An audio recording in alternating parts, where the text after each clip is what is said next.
Good morning, everyone. As we sit here on this Sunday morning, I just want to put your mind at ease for two things that may be shocking to you.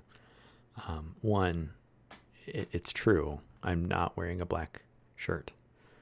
And this is the first time you've probably seen that in some years. I finally bought a new set of t-shirts, and some of them were not black.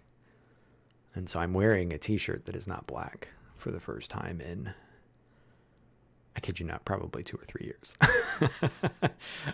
Second thing I need to reassure you of is that baby in the bottom corner down there, it is fake. I do not have one of my children stretched out on top of a Domino container behind me. We're all good there. But I was reading through the passages for this week, and the Exodus passage, in particular the first bit of it, really jumped out at me. And I don't know what it is, but lately I've just been feeling a lot of, I don't know if solidarity is the right word, a lot of appreciation maybe, for the Old Testament narratives, and particularly the ones in Exodus, and the themes of the Jewish people being continually oppressed and then released, and this theory of like redemption that keeps coming through, right? So you got to put yourself in the situation of Moses here, right? And so right now he's out with his father-in-law Jethro, the priest of Midian, and he's been out here for quite some time. Traditionally, Moses' life is split into like 3 40-year segments, right? The first 40 years is in Egypt, where he's like adopted into the Pharaoh's family. The second 40 years is this period that he's just finishing. He's out with Jethro, and he's working out with the Midianites, keeping the flock. So he's a shepherd for 40 years. And then there's the last 40 years, which we're about to start reading through our Old Testament readings. And so you've got this guy who spent the first part of his life in Egypt and spent a lot of his life in the wilderness since then, out of Egypt. And he's out keeping the sheep one day, and he sees this bush that's on fire, which could be concerning. You want to make sure the fire doesn't spread or something. So he goes to check it out. And then he sees the bushes and actually burning up. It's just burning. And so, he sees that, and he's like, I gotta figure this out. And then he hears the voice of God. He says, "This is holy ground. Don't come any closer. You gotta take your shoes off. I'm the God of your father, Isaac, Abraham, and Jacob." Right. And so Moses at this point goes, "Oh, snap. I have not been among those people, my people, for 40 years, or a very long time at the very least. And now here is the God of my youth, the God of my people, who suddenly shows up one day. I'm probably in trouble." And again, I'm guessing at that, but if God suddenly shows up after 40 years of you hiding out in the wilderness after killing someone, because that's why Moses left, is because he'd killed an Egyptian. If you're hiding out after killing someone for 40 years, and then suddenly God shows up in a miraculous burning bush that doesn't burn up, you might assume that it's not going to go well for you. So he's hiding. But then God gives him a job. God says, "Hey, I've seen how my people are in misery. I've heard them. I've seen what the taskmasters are doing. I know their sufferings. And I'm coming to deliver them. And I'm going to deliver them not only out of Egypt or out of bondage and back to where they were before, but I'm going to deliver them to a new land that's flowing with milk and honey," which is, old school idiom or colloquialism or saying for, you think about it. If you've got lots of milk, you have cows or goats, and you have pasture, right?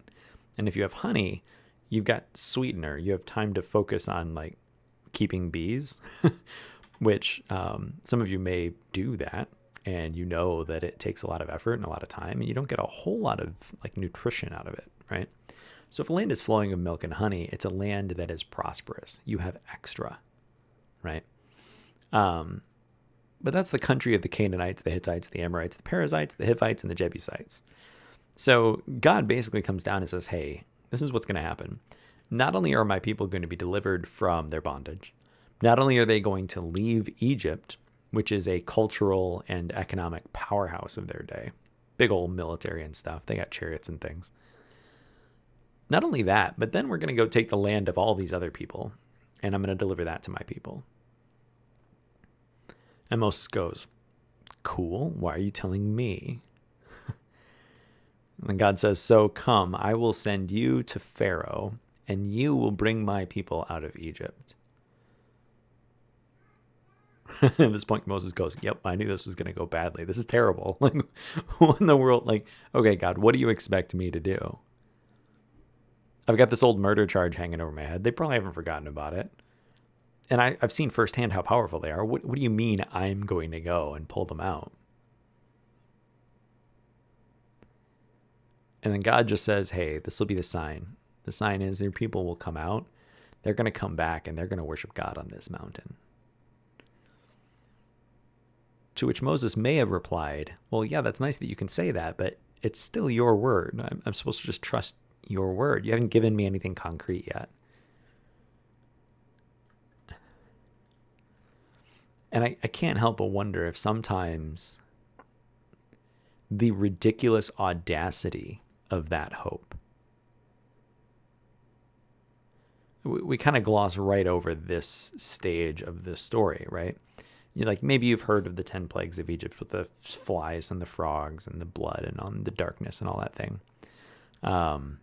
If you've heard of the Passover and the sacrifice of the firstborn, that's from that. That's the 10th plague from Egypt, to remember what God did to bring them out. We'll read about that in a bit. But we kind of we have things to commemorate and remember that. But when I read this part, I realize how crazy it was in this moment on the side of a hill while Moses is watching sheep and goats to hope that God would be able to do what he said. Because at this time, the Israelites have been there some 400 years, right? So this has been the established way that things happen for some 30 or 40 generations. Sorry, 20 or 30 generations. And so you, as far back as you can remember, I mean, this is longer than America has been a country by almost double, right? So you're talking about something as far back as the Protestant Reformation in England, which most of you probably go, I think I know that's a thing, but nobody really talks about it anymore. That's how long the people of Israel had been in bondage. Or you're talking about, it's crazy how long this had been, just how things were. And then God shows up in a burning bush one day and tells Moses, I need you to hope. I need you to believe that I'm going to do this. I need you to hope for the day that it's going to happen. And I need you to go start the work because you believe in the hope that I'm offering you. I mean, that's a big ask. Because I'm sure you've had experiences in your life where you're sitting there and you're aware that something should change, and you just don't know where to start. You're aware that the way things are is not good, but you feel like you can't actually do anything about it. And so I've been thinking a lot lately, and I try and keep these to 10 minutes, and I'm already at 9. So I'm going to introduce a totally new topic in 60 seconds. Who am I kidding? It's going to be 3 minutes. I'm sitting here, and the paradox that is the Christian faith is insane. And I'm not talking time travel paradox, from Back to the Future. I'm talking about how both things are true and yet somehow contradictory, but both true, right? So we have this physical world. We have the kingdoms of the earth, to put it a different way. We have Egypt, we have Babylon, we have America, we have Rome. We've got these kingdoms. And then we have the kingdom of heaven, which Jesus was very clear, my kingdom is not of this world. And so we have these two kingdoms, and they're paradoxical. They can't really coexist. Because for Jesus' kingdom, where everyone is equally loved by God and neighbor to exist, you can't have hierarchy. It just doesn't work. It doesn't survive contact with true love.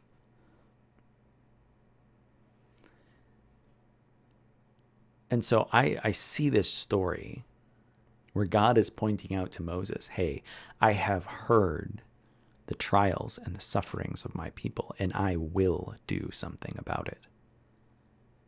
And I need you to do something about it. See, there's another paradox. God is saying, I will do this thing, but you must do this thing. Because sometimes the first step is to accept what God says and to believe it. And then that gives us hope. And if we allow hope to do its work, that gives us the courage to go and do the thing that God promised he would do. And so it's this paradox. Did God do it or did we? Well, yes. We are the body of Christ. We are the work of God on earth. We are the kingdom of heaven invading the kingdoms of the world. That's who we are. That's what it means to be a disciple. To be able to look at something and go, that is not worthy of the kingdom of God. That should change. And not only that, but I have hope that it will change. And because I have hope, I have courage. And because I have courage, I will act. Because that's where Moses goes. Like, spoiler alert, Moses does deliver the people just the way God says he will. And he kind of like wimps out a little bit and God sends his brother to help. But Moses is the leader of the Israelites for the next, 40 years or so. Everything happens exactly the way God said it did. And that's because God's words gave Moses hope, which gave him courage, which led him to act. And so the kingdom of heaven invaded the earth in one new way. And so this is kind of what I'm hoping. This is my hope. My hope is that everyone is kind of exhausted. Everyone is tired. The political parties are ramping up. We've got the DNC and the RNC, and they're doing their whole campaign commission conference things, and they're just lobbing grenades at each other like they think it's going to help, and it won't. And you're probably tired of hearing about it. I know I am. And so here's my prayer for all of us for this coming week. My prayer is that we would listen and that we would hear God's words. We would see with God's eyes. That would give us hope to believe that things can and will be different.